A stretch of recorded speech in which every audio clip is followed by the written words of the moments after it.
David is the only one, you can correct me if I'm wrong, he's the only one in the Bible who's known to be a man after God's own heart. Mm-hmm.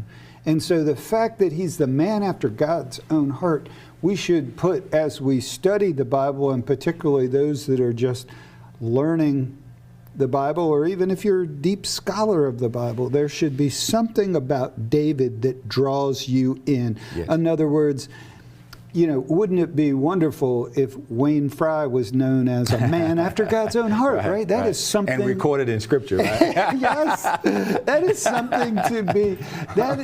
something to aspire to. But when you look at David's life, David did not have an enviable, certainly young life. But when you look at the entirety of David's life, it was no picnic that he had.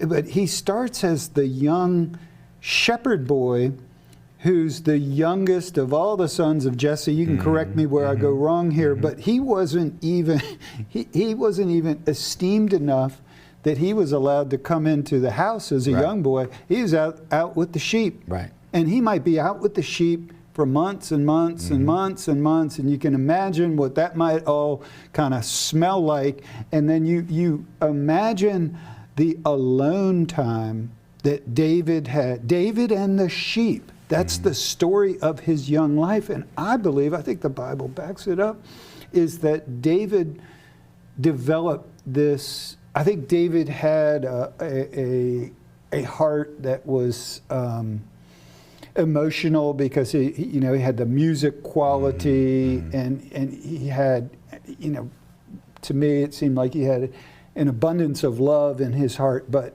that love could have gone a lot of directions incorrectly. His love was refined and generated through a relationship with the Lord while he's out with the sheep. Right. And so we all know the story when Samuel the prophet comes to Jesse's house, line up the brothers. Jesse brings in all the sons, and Jesse, the father, brings in all the sons, and then Samuel says, "Is that all? Right. Is that another? Is that every?" And finally Jesse says, "Well, we got the little one, the runt out. You're not suggesting we call the runt in?" So they call him in, and we have that beautiful lesson that says that man looks at the outside, but God looks at the heart. Exactly.